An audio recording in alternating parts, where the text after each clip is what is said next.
Good morning everyone, स्वागत है आपका ऑपरेटिंग सिस्टम्स के थर्ड लेक्चर में। इस वीडियो में हम लोग डिस्कस करने वाले हैं टाइप्स ऑफ ऑपरेटिंग सिस्टम। उससे पहले एक छोटी सी चीज़ और डिस्कस करेंगे, गोल्स ऑफ ऑपरेटिंग सिस्टम, यानी कि एक आइडियल ऑपरेटिंग सिस्टम, यानी जो सबसे अच्छा वाला ऑपरेटिंग सिस्टम बोले तो वो कौन सा हो सकता है हमारे रिक्वायरमेंट के हिसाब से। हमारे पास ऑप्शंस तो बहुत सारे ऑपरेटिंग सिस्टम्स के, लेकिन हमको अपनी ज़रूरत के हिसाब से कौन सा ऑपरेटिंग सिस्टम आइडियल होगा, ये चीज़ हम लोग गोल्स ऑफ ओएस के थ्रू समझ सकते हैं। तो सबसे पहले वेलकम है आपका इस वीडियो में। कुछ इंस्ट्रक्शंस हैं आपके लिए, जैसे कि आप इस वीडियो को 2x पे देख सकते हैं या फिर कोई भी आपकी जो प्रीफर्ड स्पीड हो उस पर देख सकते हैं। नेक्स्ट है मस्ट सी द डिस्क्रिप्शन। अगर आप इस वीडियो को देख रहे हैं तो ये वीडियो लाइव रिकॉर्ड किया गया है, तो इस वीडियो का डिस्क्रिप्शन चेक करना ना भूलें। अगर कुछ अपडेट होता है तो वहाँ पर मिल जाएगा। सेकंड थिंग, यहाँ पे आपको ये पीडीएफ नोट्स भी डिस्क्रिप्शन बॉक्स में मिल जाएगा। एक आपको डिस्क्रिप्शन में अटेंडेंस फॉर्म मिलेगा, उसमें कुछ क्वेश्चंस होंगे एमसीक्यू जैसे, उसको आपको आंसर करके आप लाइव क्लासेस ज्वाइन कर सकते हैं। Thank you so much. अगर आप हमसे कनेक्ट करना चाहते हैं तो डिफरेंट सोशल मीडिया पे हमसे कनेक्ट कर सकते हैं। स्टार्ट करते हैं वीडियो को। तो सबसे पहले ऑपरेटिंग सिस्टम्स के गोल्स में बात करें ना, तो पहला जो गोल है मैक्सिमम सीपीयू यूटिलाइजेशन, यानी कि जो हमारा सीपीयू यानी जो प्रोसेसिंग है, जो एक्चुअल में हमारे काम को कर रहा है, सारे प्रोसेसेस को एग्जीक्यूट कर रहा है, उसका यूज़ सबसे ज़्यादा होना चाहिए। ज़्यादा से ज़्यादा कहने का मतलब है कि वो 1 सेकंड के लिए भी फ्री नहीं बैठना चाहिए, ठीक है। मतलब ऐसा समझिए कि आप कोई बहुत महंगा किस्म का मजदूर लाए हैं जिसका 1 सेकंड भी बहुत कीमती है, तो उसको आप 1 मिनट भी बैठने नहीं दीजिएगा। वैसे ही आइडियली पर्सन के लिए अलाउ नहीं होता, लेकिन हाँ मशीनों के लिए अगर आपको ये बहुत अच्छी मशीन लाए हैं तो आपको ज़रूरी है कि आप उसको हर टाइम यूज़ करते रहें, ठीक है। तो वही ये सीपीयू का मैक्सिमम यूटिलाइज़ किया जाना चाहिए, क्योंकि सीपीयू का टाइम बहुत कॉस्टली है। तो इसीलिए ज़रूरी है कि ऑपरेटिंग सिस्टम ना यहाँ पे अगर मान लीजिए एक प्रोसेस चल रहा है, ठीक है, तो अगर ये एक प्रोसेस P1 गया और इसको सीपीयू एग्जीक्यूट कर रहा है, लेकिन किसी कारण से ये कहता है कि हमको नीचे यहाँ पे कहीं और जाना है आईओ के लिए या फिर कहीं और जाना है, तो उस केस में सीपीयू ये सीपीयू खाली रहना चाहिए। तो ऐसा काम नहीं होना चाहिए। ऑपरेटिंग सिस्टम ये ट्राई कर सकता है कि वो दूसरा प्रोसेस कुछ यहाँ पे जो नेक्स्ट ऑप्शन आगे लाइन में है वो सब दे दे, लेकिन कुछ टाइप्स के ऑपरेटिंग सिस्टम ऐसा करते हैं, कुछ नहीं करते हैं। वो सब हम देखेंगे कौन कौन सीपीयू को अच्छे से यूटिलाइज़ करता है, कौन नहीं करता है, ठीक है। तो टारगेट यही है कि सीपीयू का टाइम एक भी सेकंड के लिए वेस्ट ना हो, सीपीयू हम 100% बिजी रहे। उसके बाद लेस प्रोसेस स्टारवेशन, यानी कि प्रोसेस का ना स्टारवेशन नहीं होना चाहिए। जैसे कि अगर हम बताएं आपको ये P1 नाम का है, ठीक है, ये गया आप सीपीयू ओएस के पास, ओएस सबसे पहले देखा कि ये पहले ये आया है, तो इसको दे दिया सीपीयू, बोला कि तुम एग्जीक्यूट हो जाओ सीपीयू पे। जब ये एग्जीक्यूट हो रहा था, एग्जीक्यूट होते टाइम बोला कि हमको जाना है आईओ ऑपरेशन के लिए कहीं पे, ठीक है। तो ये आईओ डिवाइसेस के पास गया आईओ ऑपरेशंस के लिए। अब जहाँ पे ये आईओ ऑपरेशंस कर रहा था उस टाइम तक सीपीयू वहाँ पे खाली बैठा था, उसके पास कोई प्रोसेस था ही नहीं जिसको एग्जीक्यूट करे। तो इस केस में और भी ये सब भी वेट कर रहे थे, ये सब भी वेट कर रहे थे। तो इस टाइम पे क्या हो सकता है ना कि ये जो बाकी के प्रोसेस है ये स्टारवेशन का शिकार हो जाएंगे, ठीक है। स्टारवेशन बोले तो मतलब ये सब वेटिंग क्यू में बहुत ज़्यादा टाइम तक वेट करते रह जाएंगे रेडी होके कि हाँ हमको एग्जीक्यूट कर दो, लेकिन इनको सीपीयू मिल नहीं रहा। तो वो वेट वाला जात नहीं होना चाहिए, process should not keep on waiting. Third type है हायर प्रायोरिटी का जो जॉब है उसको एग्जीक्यूट करना। मान लीजिए अब ये 3 प्रोसेस हमारे पास क्यू में है, ऑपरेटिंग सिस्टम क्या करेगा, एक एक करके देगा। अगर कोई एक गया तो वो जब तक एग्जीक्यूट नहीं होगा तब तक दूसरे वाले का नंबर भी नहीं आएगा, ठीक है। तब तक दूसरे वाले का नंबर नहीं आएगा। तो एक एक करके जब तक ये 3 एग्जीक्यूट नहीं होगा तब तक हमारा जो हाई प्रायोरिटी वाला ये है ना, इसका भी नंबर नहीं आएगा। तो ऐसे केस में ज़रूरी क्या है कि हमको ना ऐसा कुछ सीपीयू ओएस कुछ ऐसा मैकेनिज्म प्रोवाइड करे जिससे जो हाई प्रायोरिटी का जॉब जो हमारे पास आया है इसको डायरेक्ट सीपीयू मिल जाए, बजाय इसके कि यहाँ पे ये लाइन में कौन कौन लोग थे इस सबको इग्नोर करते हुए जो हाई प्रायोरिटी वाला है इसको डायरेक्ट सीपीयू मिल पाए, ठीक है। तो कुछ ऑपरेटिंग सिस्टम्स ऐसा करते हैं, कुछ नहीं करते हैं। अभी टाइप्स के बेसिस पे आपको क्लियर हो जाएगा। तो तीनों गोल्स क्लियर हैं, सीपीयू का ज़्यादा से ज़्यादा यूटिलाइजेशन, प्रोसेस कम से कम वेट करे, और हायर प्रायोरिटी का अगर कोई जॉब आ जाए तो उसको एग्जीक्यूट कर लिया जाए। अब टाइप्स ऑफ ऑपरेटिंग सिस्टम, ठीक है। तो टाइप्स ऑफ ऑपरेटिंग सिस्टम ने हमने इसको टोटल 7 टाइप्स में डिवाइड किया है, ठीक है। 7 टाइप्स में आपको शुरू का जो 2 टाइप दिख रहा होगा ये क्या है, single process batch operating system. ये ओल्ड टाइम्स में था जिस टाइम पे हमारा मेमोरी वगैरह जो प्राइमरी मेमोरी था वो सब नहीं था। उसके बाद जो आपको 2 ये टाइप दिख रहा है ना, ये जो 2 टाइप है ये लॉजिकली सीपीयू है, मतलब लॉजिकल टाइप्स ऑफ ओएस है, यानी कि ऐसा कुछ रियल में फिजिकल इसका हम लोग डिफाइन कर सकते हैं, बना सकते हैं, लेकिन ये टाइप लॉजिकल है या कंसेप्चुअल है। बाकी सब रियल टाइम आपको देखने को मिलेगा, डिस्ट्रीब्यूटर देखने को मिलेगा फिजिकली, ये चारों फिजिकल है और ये कंसेप्चुअल है, बस इतनी बात है। उसके बाद सिंगल ओएस प्रोसेस, मतलब सिंगल प्रोसेस ओएस, ये जो हमारा पहला टाइप है, डिस्कशन स्टार्ट करते हैं फर्स्ट से। तो सिंगल प्रोसेस ओएस में क्या होता है कि ऑपरेटिंग सिस्टम ना एक बार में सीपीयू के पास भेजेगा, यहाँ पे एक ओएस होना चाहिए था, तो ये एक बार में एक प्रोसेस को भेजेगा, वो जब तक एग्जीक्यूट होना चाहे तब तक होगा। इन केस बीच में अगर वो आईओ ऑपरेशन के लिए जाता है तो आईओ ऑपरेशन यानी कि इनपुट आउटपुट डिवाइसेस के पास, तो वहाँ पे सीपीयू भी वेट करेगा इसके साथ बैठ के, और ये P2 अभी जा नहीं सकता, क्योंकि जब तक ये वाला कंप्लीट नहीं हुआ, इसका काम अगर थोड़ा सा भी हुआ है और या फिर थोड़ा सा भी बाकी है, काम कंप्लीट नहीं हुआ है, तो ये सीपीयू छोड़ेगा नहीं, ठीक है। तो ये चीज़ बहुत प्रॉब्लम की बात होती है, क्योंकि यहाँ पे क्या हो रहा था कि प्रोसेस स्टारवेशन हो रहा है, यानी कि दोनों वेट करता रह जाएगा अगर ये मान लो बहुत ज़्यादा टाइम ले लिया तो। अब इसको आप एग्जांपल समझ सकते हैं बैंक एटीएम, यानी कि अगर आप पहले पैसे निकालने के लिए ये बैंक एटीएम में, मान लीजिए आप पर्सन 1 है, अगर आप बैंक एटीएम में गए पैसे निकालने, और अगर आप बहुत ज़्यादा टाइम लगा रहे तो बाकी लोग भी वेट करते रहेंगे, ठीक है। तो एक एक करके ही नंबर आएगा, तो ये सीरियल वाइज वाला सीन है, ठीक है। चलते हैं नेक्स्ट पे, ये बहुत सिंपल सा था। अब बैच ऑपरेटिंग सिस्टम, ठीक है। बैच ऑपरेटिंग सिस्टम में क्या होता है ना कि थोड़ा सा यहाँ पे इम्प्रूव करने का कोशिश किया गया है, ठीक है। मतलब इम्प्रूव कैसे किया गया है कि मान लीजिए यहाँ पे ना जो जॉब है उसको एक ऑपरेटर को दिया जाता है, ठीक है। इसके पहले सिनेरियो समझ लीजिए, जिस टाइम का था उस टाइम ऑपरेटिंग सिस्टम्स या फिर कंप्यूटर कैसे काम करते थे। उस टाइम जो यूज़र था वो अपना जॉब जो है वो मेमोरी पे नहीं, पंच कार्ड पे लेके आता था, ठीक है। पंच कार्ड पे वो अपना मेमोरी, मतलब पंच कार्ड एक ऐसा, मतलब मान लीजिए कार्ड जैसा होता था, जिस पे क्या होता था कि कुछ डॉट्स के फॉर्म में हम लोग इन्फॉर्मेशन या फिर डेटा इंस्ट्रक्शन बना सकते थे, ठीक है। वो लेके यूज़र आता था, और वो क्या करता था, जो कंप्यूटर ऑपरेटर है, यहाँ पे ऑपरेटिंग सिस्टम कोई मशीन सॉफ्टवेयर नहीं था, एक ऑपरेटर पर्सन हुआ करता था जिसको वो पंच कार्ड्स दे देता था। अब ये ऑपरेटर कैसे एग्जीक्यूट करवाएगा, यही थोड़ा सा, मतलब यही एक तरह से ऑपरेटिंग सिस्टम का काम करता था। Operators collect the job from different users and sort the jobs into batches with similar needs. तो ऑपरेटर क्या करता है ना कि जो डिफरेंट जॉब्स हैं उसको कलेक्ट कर लेता है, यानी कि यहाँ पे जैसे आप देख सकते हैं जॉब 1, जॉब 2, जॉब 3, अलग अलग टाइप का जॉब है, तो ये सब क्या करेगा ऑपरेटिंग सिस्टम, यानी वो एक चीज़ यहाँ पे और बोल सकते हैं, वो जो ऑपरेटर है वो इसको कलेक्ट कर लेगा, एंड कलेक्ट करने के बाद वो क्या करेगा, जो उसको लगेगा कि ये जॉब 1, जॉब 2 अगर सिर्फ इनपुट आउटपुट ज़्यादा कर रहा है तो उसको ये बैच 1 यानी एक जगह पे डाल देगा, यानी सिमिलर ज़रूरत वाले जॉब को एक बैच में डालेगा। अगर ये दूसरा वाला जॉब 3 और जॉब 4, ये मान लीजिए कि ज़्यादातर ना सीपीयू यूज़ करता है, ठीक है। मतलब बोलता है कि इसको सीपीयू पे ही ज़्यादा मैथ्स का या फिर अदर कंप्यूटेशन बहुत ज़्यादा करना है, तो इसको बैच 2 में रखेगा, यानी अलग अलग टाइप से ऑप्टिमाइज, यानी एक टाइप का जो जॉब है वो सीपीयू को एक साथ देने का प्रयास करेगा ऑपरेटर, बस इतना ही काम है। बाकी और यहाँ पे फिर वही बात है कि ऑपरेटर ना ये जो बैच बना लेगा, वो बैच बनाने के बाद भी एक के बाद एक बैच करके देगा, पहला बैच जाएगा, फिर दूसरा बैच जाएगा, तीसरा बैच जाएगा। तो यहाँ पे भी है कि हायर प्रायोरिटी वाला कोई जॉब हम एग्जीक्यूट नहीं कर सकते। मान लीजिए यहाँ पे हमारे पास कोई जॉब आ गया जो कि हायर प्रायोरिटी के साथ है, अब इसको अगर हम ओएस के पास, ये ऑपरेटर के पास देंगे, तो ये क्या करेगा, पहले बोलेगा कि इसका काइंड ऑफ बैच बनाना होगा कि किस बैच में इसको रखें। अब फिर उसके बाद जब उस बैच की बारी आएगी तब ये सीपीयू तक पहुंचेगा। मतलब कुल मिला के कहें तो प्रोसेस बड़ा लंबा है, प्रोसेस बहुत लेंदी है, ठीक है। अब मल्टी प्रोग्रामिंग ओएस, ठीक है। तो मल्टी प्रोग्रामिंग ना तब आया जब हमारे पास रैम जैसे कुछ डिवाइसेस बन गए थे, यानी ठीक है, जो हम लोग रैम बोलते हैं, प्राइमरी मेमोरी, वो सब डेवलप हो गया था। अब ये क्या करता है कि सीपीयू यूटिलाइजेशन टाइम को इंक्रीज़ कर देता है। कैसे, क्योंकि ये मल्टीपल जॉब्स यानी कोड एंड डाटा को मेमोरी में रखता है, यानी कि एक साथ ये एक मेमोरी जैसा टर्म बना है, जैसे रैम हो गया, और वो रैम क्या करता है, मान लीजिए इसको रैम लिख दिया जाए। अब ये रैम क्या करेगा, रैम में ये बहुत सारा प्रोसेस लाके एक साथ रख दिया, 3 का जगह था 3 रख दिया, अगर 5 का जगह होता तो 5, 10, 15 जितना जगह होता उतना ये लाके स्टोर करके रख लेता, ठीक है, मेमोरी में। अब इसका काम क्या है कि ये ना एक एक करके इसको देगा, ओएस मतलब क्या करेगा, ओएस यहाँ से एक एक करके मान लीजिए एक प्रोसेस उठा लेते हैं, और ओएस इस एक प्रोसेस को उठाएगा, ले जाके आईओ सीपीयू के पास देगा।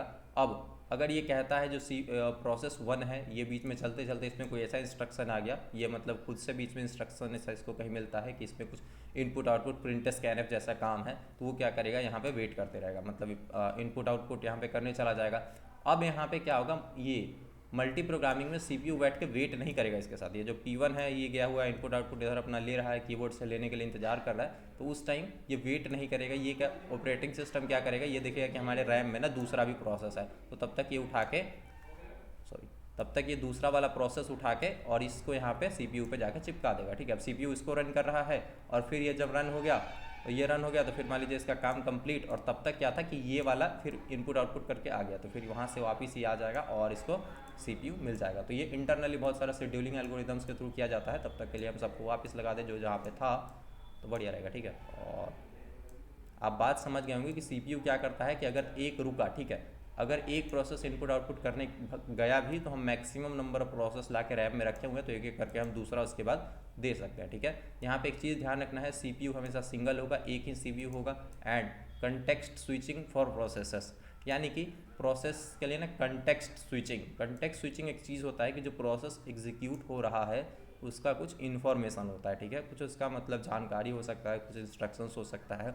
प्रोसेस में मान लीजिए 10,000 लाइन ऑफ कोड था, तो वो कितना लाइन तक एग्जीक्यूट कर चुका है, कितना अभी बचा हुआ है, वो सब एक प्रोसेस टेबल के थ्रू हम लोग मेंटेन करते हैं, जो हम लोग नेक्स्ट यूनिट में देखेंगे प्रोसेस मैनेजमेंट में। तो वो टेबल में क्या करता है कि एक टेबल में एक एंट्री एक प्रोसेस था, ठीक है, और एक दूसरा एंट्री था जैसे कि मान लीजिए दूसरे प्रोसेस का, तो एक प्रोसेस से दूसरे प्रोसेस में स्विच करना ही कहलाता है कंटेक्स्ट स्विचिंग। और उस टाइम पे उससे रिलेटेड सारा इन्फॉर्मेशन भी सीपीयू ले लेता है कि नेक्स्ट प्रोसेस कौन सा है और उसको अभी तक हम कहाँ तक एग्जीक्यूट किए थे या फिर क्या उसका स्टेट है। Switch happens when current process goes to the wait state. अब यहाँ पे स्विच कब होगा, जब मान लीजिए ये जो प्रोसेस है ये वेट स्टेट में जाएगा। ये आईओ डिवाइसेस के पास जाना ही एक तरह से वेट स्टेट ही कहते हैं। ठीक है, अब ये वेट स्टेट में चला गया, इसके बाद तभी ये स्विच होगा, अदर कोई ऑप्शन स्विच होने का नहीं है। जब तक प्रोसेस खुद से ना बोले कि हम वेट स्टेट में जाना चाहते हैं, तब तक सीपीयू उसको हटा नहीं सकता, जैसा कि नेक्स्ट कुछ टाइप्स में हटाया जाएगा।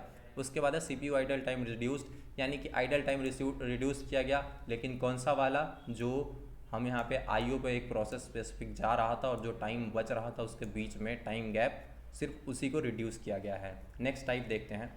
अब यहाँ पे क्या है, मल्टीटास्किंग ओएस। मल्टीटास्किंग भी थोड़ा सा लॉजिकल एक्सटेंशन है मल्टी प्रोग्रामिंग का ही। यहाँ पे भी सिंगल सीपीयू है, सीपीयू तो एक ही है, लेकिन ये able to run more than one task simultaneously, यानी कि साइमल्टेनियसली कहें तो एक साथ, यानी कि एक ही साथ ये अलग अलग लोगों का भी काम स्टार्ट किए हुए अलग अलग लोगों का काम कर रहा है। ठीक है, context switching and time sharing used. अब टाइम शेयरिंग वाला एक कॉन्सेप्ट है, ठीक है, टाइम शेयरिंग वाला एक कॉन्सेप्ट है। मान लीजिए ना, आप इसको ऐसे समझ सकते हैं कि ये वाला हमारा क्या है, ये वाला हमारा एक प्रोसेस है। ठीक है, तो ये वाला सीपीयू लेगा और सीपीयू को ये ओएस ये नहीं देखेगा कि ये मतलब क्या बोलते हैं, जो काम चल रहा है वो इनपुट आउटपुट के लिए वेट करने बोला या फिर क्या हुआ क्या नहीं हुआ, वो एक टाइम फिक्स रखेगा कि वो 2 सेकंड में इस प्रोसेस को ट्राई करेगा कि रन हो जाए। अगर वो 2 सेकंड में रन हो गया तो भैया इसका काम ख़त्म, ये चला जाएगा मतलब टर्मिनेट हो जाएगा। ठीक है, लेकिन अगर ये 2 सेकंड में एग्जीक्यूट ना हुआ तो सीपीयू क्या करेगा कि 2 सेकंड के बाद फिर 2 सेकंड इसको मौका देगा कि तुम भी आके रन हो लो। तो 2 सेकंड में अगर ये रन ना हुआ तो फिर क्या करेगा, दूसरे वाले को रन करने का मौका देगा और ये दूसरा वाला भी जाके रन हो जाएगा इस केस में। और जैसे ही ये तीनों हो गया, फिर से वापस वो इस पे आएगा कि इसका 2 सेकंड का काम हुआ था, फिर इसको वहाँ पे 2 सेकंड और इसका काम करेंगे। तो इसको आप ऐसे समझ सकते हैं, मान लीजिए आपके पास कोई टीचर हैं, ठीक है, कोई आपके पास टीचर हैं जो कि क्या कर रहे हैं, कॉपी यहाँ पे चेक कर रहे हैं। ठीक है, यहाँ पे आपका एक एक करके कॉपी एक साथ चेक होगा, लेकिन ये क्या है कि टीचर ना जो है वो कॉपी चेक कर रहे हैं, वो एक साथ सबका नहीं कर, एक साथ ही सबका करना चाहता है। ठीक है, वो मान लो थोड़ा सा कॉपी आपका चेक कर दिया, फिर थोड़ा सा आपका कर दिया, फिर थोड़ा सा आपका कर दिया, फिर वहाँ से आए, फिर थोड़ा सा आपका मान लीजिए और कंप्लीट कर दिए, थोड़ा सा फिर और आपका कंप्लीट कर दिया, फिर थोड़ा सा और आपका कंप्लीट कर दिया। और यहाँ पे अगर मान लीजिए आए लास्ट टाइम तो आपका ये पूरा कंप्लीट हो गया और यहाँ पे भी आपका पूरा कंप्लीट हो गया, यहाँ पे आपका बच गया, तो फिर से वो आपको 2 सेकंड का टाइम देखेगा कि कोई और नहीं है, तो फिर आपको 2 सेकंड का और टाइम देके और पार्ट कंप्लीट करेंगे। यानी कि थोड़ा थोड़ा कर करके एक साथ ही सबको रिस्पॉन्स देने का प्रयास किया जा रहा है। इसी चीज़ को कहा जाता है मल्टीटास्किंग, यानी कि एजेंडा ये है कि एक साथ सबको रिस्पॉन्ड दिया जाए, यानी कि रिस्पॉन्स थोड़ा थोड़ा ऐसा ही, थोड़ा थोड़ा ही काम, लेकिन सबका होते रहना चाहिए। ठीक है, कोई दुकान वाला होता है ना जिसके पास आप जाते हैं कहते हैं, तो वो कहता है कि अच्छा ठीक है बैठिए ना, आपका भी हो जाएगा, अच्छा बैठिए आपका भी हो जाएगा, यानी थोड़ा थोड़ा सबका काम बोला जाता है कि हो जाएगा रुक जाइए। तो यहाँ पे क्या है कि रिस्पॉन्सिवनेस बढ़ जाता है, यानी कि प्रोसेस ना स्टारवेशन वाला कोई सीन हो नहीं सकता। ठीक है, सबको रिस्पॉन्स मिलेगा ऐसे ही, भले ही उसका काम हो चाहे ना हो। ठीक है, काम हो चाहे ना हो, लेकिन उसको रिस्पॉन्स तुरंत मिला कि आइए बेटिए आपका काम शुरू हो गया, ठीक है। उसके बाद है CPU आइडल टाइम रिड्यूस। अब ऐसा बात होगा कि अगर मान लीजिए CPU हर 2 सेकंड पे दूसरा प्रोसेस ले रहा है तो यहाँ पे आइडल टाइम तो रिड्यूस्ड होगा ही और भी ज़्यादा, जैसा कि पिछले मल्टी प्रोग्रामिंग में था, ठीक है। मल्टी प्रोग्रामिंग में वो क्या होता था, मल्टी प्रोग्रामिंग से ज़्यादा यहाँ पे आइडल टाइम रिड्यूस्ड होगा, उसके बाद रिस्पॉन्सिवनेस बढ़ गया। And unlike multi programming we can switch process even if don't ask for it, here CPU works in preemptive nature, ठीक है। यहाँ पे CPU ना जो मतलब ये प्रोसेस है इसको स्विच पहले क्या करता था, सिर्फ अगर ये IO के लिए गया हुआ है तब दूसरे पे प्रोसेस पे जाता था, लेकिन यहाँ पे CPU अपना ही एक नियम बना के बैठा हुआ है। हम क्या करेंगे 2 सेकंड या फिर 3 सेकंड जितना एक स्पेसिफिक टाइम क्वांटम जिसको बोलते हैं कि इतना टाइम तक ट्राई करेगा कि रन हुआ तो सही, ना हुआ तो गया, ठीक है। मतलब ना हुआ तो फिर दोबारा वेट करो, तुम्हारा बारी थोड़ा देर बाद आएगा। अब इसके बाद है मल्टी प्रोसेसिंग ऑपरेटिंग सिस्टम, ठीक है। तो मल्टी प्रोसेसिंग में ज़्यादा कुछ है नहीं, मान लीजिए हमारे पास एक ही रैम है, जैसा कि रैम में सारा प्रोसेस आया हुआ था, अब ऑपरेटिंग सिस्टम भी है। अब लेकिन ऑपरेटिंग सिस्टम के पास एडवांटेज ये है कि उसके पास काम ही करने वाला 2 मजदूर आ गया, ठीक है, एक CPU 1 CPU 2। तो ऑपरेटिंग सिस्टम्स के पास बहुत ज़्यादा मतलब ये एक रिलायबल ऑपरेटिंग सिस्टम का सिस्टम बन जाएगा, जिसमें क्या होगा कि हो सकता है कि अगर कोई एक CPU ये वाला का है ये फेल हो गया यानी कि ख़राब हो गया, ठीक है, ये CPU ख़राब हो गया और ये है नहीं, तो इसका काम दूसरा वाला ले लेगा, यानी कि रिलायबिलिटी काफ़ी ज़्यादा है इस सिस्टम में, ठीक है। नेक्स्ट है वही बात है, एक CPU फेल हुआ तो दूसरा काम कर सकता है। बेटर थ्रूपुट यानी कि जल्दी जल्दी काम भी होगा, 2 लोग काम कर रहे हैं तो बहुत ज़्यादा जल्दी काम होगा, ये ऑब्वियस सी बात है।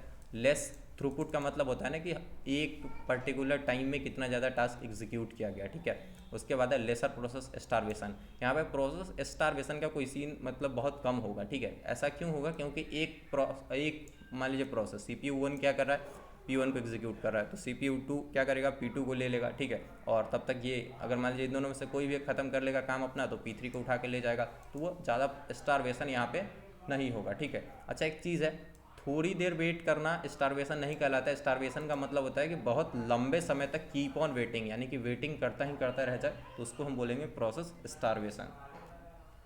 लास्ट में यहाँ पे लास्ट 2 टाइप बच जाते हैं, जो कि हमारा मतलब हम लोग रियल वर्ल्ड में देख सकते हैं, जैसे कि OS manages bunch of resources. यहाँ पे डिस्ट्रीब्यूटेड ऑपरेटिंग सिस्टम की बात हो रही है। यहाँ पे ऑपरेटिंग सिस्टम क्या करता है, एक से ज़्यादा CPU, एक से ज़्यादा मेमोरी, एक से ज़्यादा ग्राफिकल प्रोसेसिंग यूनिट। तो इन सबको मान लीजिए एक यूनिट एक जगह, यहाँ पे एक कंप्यूटर है जो कि फिजिकली अलग है, ये एक दूसरा अलग है, यहाँ पे एक तीसरा अलग है और ये एक चौथा अलग है। अब इन सबको एक कम्युनिकेशन नेटवर्क के थ्रू OS मैनेज कर रहा है, यानी कि इसको एक और चीज़ कहा जाता है लूजली कनेक्टेड ऑटोनोमस। मतलब ये लूजली आपस में कनेक्टेड है, स्ट्रांगली कनेक्टेड तो है नहीं, बहुत दूर से नेटवर्क के थ्रू कनेक्टेड है। तो इसमें क्या होगा, ये सब अपने आप में एक ऑटोनोमस है, यानी ये सब अपने आप में ही अपना काम कर रहे हैं। इंटरकनेक्टेड कंप्यूटर नोड्स, तो ये जो कंप्यूटर्स हैं इसको नोड्स भी कहा जाता है, तो ये सब आपस में कनेक्टेड हैं लूजली, और ये इंटरकनेक्टेड मोड में OS इन सबको मैनेज करते हुए जो जॉब है वो एग्जीक्यूट करवाता है, ठीक है। Collection of independent network communicating and physically separate computational nodes, यानी कि ये क्या करता है, कलेक्शन है इंडिपेंडेंट, यानी कि कुछ कंप्यूटर्स का जो कि इंडिपेंडेंट है, चाहे वो CPU मेमोरी एक साथ हो, और भी अलग अलग जो कंप्यूटेशनल यूनिट है। देखिए एक कंप्यूटेशनल यूनिट किस चीज़ से बनता है, मेमोरी CPU से, और भी हो सकता है GPU वगैरह, या फिर जो जो डिवाइसेस मेंशन किया गया IO डिवाइसेस, उन सब का कलेक्शन एक कंप्यूटेशनल यूनिट होगा, तो उन सब से मैनेज किया जाएगा। अब यहाँ पे एक और एग्जांपल रियल वर्ल्ड में दिख रहा है, जैसे कि work station, terminal, file server, database server, computer node, work station, यानी कि अलग अलग टाइप के कंप्यूटर्स को एक ही ऑपरेटिंग सिस्टम एक कम्युनिकेशन के थ्रू अलग अलग डिवाइसेस को मैनेज कर रहा है, ठीक है, अलग अलग हार्डवेयर्स को। अब लास्ट वाला हमारा ऑपरेटिंग सिस्टम का टाइप्स आ गया, जिसमें हम देखने वाले हैं रियल टाइम ऑपरेटिंग सिस्टम। मतलब रियल टाइम मतलब कि रियल में अभी ही टाइम पे प्रोसेस एग्जीक्यूट होगा। For example air traffic control system, robots. Real time का मतलब है ना कि मान लीजिए अगर कोई प्रोसेस आया है, ठीक है, कोई भी काम है, तो वो रियल टाइम में रिस्पॉन्ड हो, ठीक है। जैसे कि एयर ट्रैफिक कंट्रोल में क्या है कि अगर फ्लाइट का स्पीड अभी मिला है 0.1 सेकंड में, तो उतना ही जल्दी वो रिप्लाई करके बताना चाहिए कि वो कहाँ लैंड करेगा, कब तक, कहाँ पे कितने टाइम में पहुँचेगा, तो वो सब चीज़ क्विक रिस्पॉन्ड होना चाहिए। रोबोट्स में भी क्विक रिस्पॉन्स होना चाहिए। अगर कुछ भी मान लीजिए गलत हो गया, जैसे कि AI वगैरह कुछ गाड़ी चला रहा है, जैसे कि टेस्ला की गाड़ी है, तो अगर वो उसके बीच में कुछ प्रॉब्लम कर देता है, तो उस केस में बहुत बड़ा प्रॉब्लम हो सकता है, यानी क्विक रिस्पॉन्स की बात है, तो वहाँ real time operating system use किया जाएगा। तो real time operating systems are used in environment where a large number of events, mostly external to the computer system, must be accepted and processed in short period, ठीक है। मतलब कि जो large number of मान लीजिए information है, ठीक है, जैसे कि फ्लाइट का स्पीड हो गया, वेदर कंडीशन, या फिर बहुत अलग अलग टाइप का इन्फॉर्मेशन आ रहा है, और ज़रूरत क्या है कि सबको ही एक्सेप्ट किया जाए और सबको ही प्रोसेस करके एक फाइनल रिजल्ट सर्टेन डेडलाइन में दे दिया जाए, ठीक है। मतलब हर एक टाइप का इनपुट को एक्सेप्ट किया जाए जो कंप्यूटर को मिल रहा है, और उस सबको एक परफेक्ट डेडलाइन में, यानी कि इतना ही टाइम में उसका जो प्रोसेसिंग करके रिजल्ट है वो शो कर देना चाहिए। यहाँ पे industrial control telephone switching system, यानी टेलीफोन पे जो कॉल स्विच होते हैं वो इस पे उसके थ्रू यूज़ किया जाता है, वहाँ पे ये ऑपरेटिंग सिस्टम यूज़ किया जाता है। फ्लाइट कंट्रोल सिस्टम, और यहाँ पे रियल टाइम सिमुलेशन मतलब ना एक चीज़ होता है, जैसे कि मान लीजिए आप गेम वगैरह खेलते हैं, तो गेमिंग खेलते हैं तो वहाँ पे क्या होता है कि कुछ कुछ कैरेक्टर बन रहा होता है, तो वो सब, या फिर जो जैसे आप पबजी खेलोगे तो पबजी में क्या होता है कि पेड़ पौधा ये सब सिमुलेट होकर बनता रहता है, तो वो सब उस टाइम पे भी रियल टाइम ऑपरेटिंग सिस्टम्स का यूज़ करते हैं। अब यहाँ पे 2 टाइप्स होते हैं, hard real time, soft real time. Hard वाला क्या कहता है कि अगर कहा गया है कि इतने टाइम में काम होना चाहिए, मतलब इतने टाइम में काम होना ही चाहिए, ठीक है। जैसे कि रोबोट और एयर ट्रैफिक कंट्रोल, यहाँ पे अगर थोड़ा सा भी डिले हुआ तो काम गड़बड़ है, काम खतरनाक हो सकता है, कुछ बहुत बड़ा नुकसान हो जा सकता है, ठीक है। तो यहाँ पे इसलिए रिस्ट्रिक्शन है कि हार्ड होना चाहिए। अच्छा, एक चीज़ है, इसको एरर फ्री भी रहता है, real time operating system error free रहता है, और ये टाइट टाइम बाउंड्रीज में काम करता है, ठीक है। ये दोनों पॉइंट शायद हम मिस कर गए हों। उसके बाद है this operating system provide some relaxation in the limit. यहाँ पे ना थोड़ा सा, बस ऐसा नहीं कि बहुत सारा रिलैक्सेशन, लेकिन थोड़ा सा रिलैक्सेशन देता है कि अगर थोड़ा बहुत माइक्रो सेकंड का इधर उधर हो भी गया तो कोई बात नहीं। जैसे कि मल्टीमीडिया सिस्टम, यानी जो आप वीडियो चला रहे हैं उस टाइम अगर कोई आप ऑडियो बजा रहे हैं तो वहाँ पे अगर थोड़ा सा मान लीजिए प्रोसेस में इधर उधर होता भी है तो वो हमको पता भी नहीं चलता है कि उतना थोड़ा देर के लिए लैग हुआ था, ठीक है। अब थैंक यू सो मच, और चलते हैं नेक्स्ट क्या बोलते हैं एंड पे। अगर आप इस वीडियो को पूरा देखे हैं तो आप हमसे कनेक्ट कर सकते हैं डिफरेंट सोशल मीडिया हैंडल्स पे। Thank you so much video को देखने के लिए, धन्यवाद, ठीक है। शायद हम कुछ कहना चाह रहे हैं लेकिन हम भूल गए हैं। और एक चीज़ और बतानी है कि ये वीडियो ना दोबारा रिकॉर्ड किया गया है, कल ये वीडियो इसलिए नहीं अपलोड हो पाया क्योंकि वीडियो रिकॉर्ड होने के बाद हमको ख्याल आया कि माइक ही ऑन नहीं था। So sad. Thank you so much, मिलते हैं नेक्स्ट वीडियो में।